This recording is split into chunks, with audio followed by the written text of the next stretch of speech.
Hello mga lalabs! Ayan, magandang hapon po sa inyong lahat. Tayo po ay magmerienda. Ayan.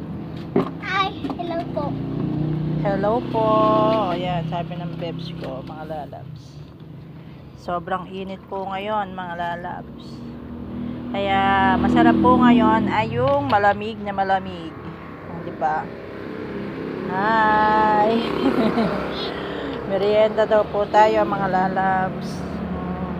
Dahil po sobrang tindi ng init po ngayon mga lalabs. Sobrang init kaya masarap ang malamig. Di ba mga lalabs? Magmerienda po tayo mga lalabs. Masarap siya. Oo nga po, masarap.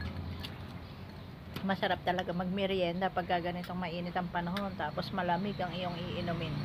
Wag lang po yung galing tayo sa init. Kasi sabi nga, pag galing tayo sa init, syempre mainit ang katawan natin. Bawal daw uminom po ng malamig na tubig pag tayo galing sa init. Kasi ang init po ng katawan natin, baka daw merong mga ugat na pumutok. Doon po nagsisimula ma-stroke ang mga tao dahil po galing ka sa init. Syempre ang katawan mainit na mainit tapos iinom ka ng malamig na malamig. Kaya po ingat po tayong lahat. Kaya po sa mga galing po sa init, wag po daw kayo iinom agad ng malamig na tubig. Kailangan yung normal na tubig lang, yung hindi ganun kalamig, yung tamang walang yelo, ganun. Tapos pag napahinga na kayo ng 30 minutes, ayun, pwede na po kayong uminom ng malamig kung gusto nyo uminom ng malamig, basta tayo po ay napahinga. Ayan, nanginginain ang bata batuta.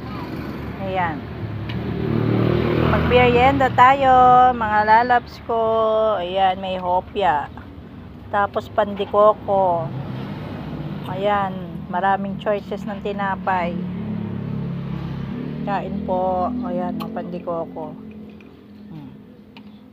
Thank you for watching po mga lalabs. Bye bye. Magandang hapon po sa ating lahat. At ingat po tayo palagi. At iinom tayo palagi ng maraming tubig. Thank you so much. Follow for more and please share na rin. Salamat.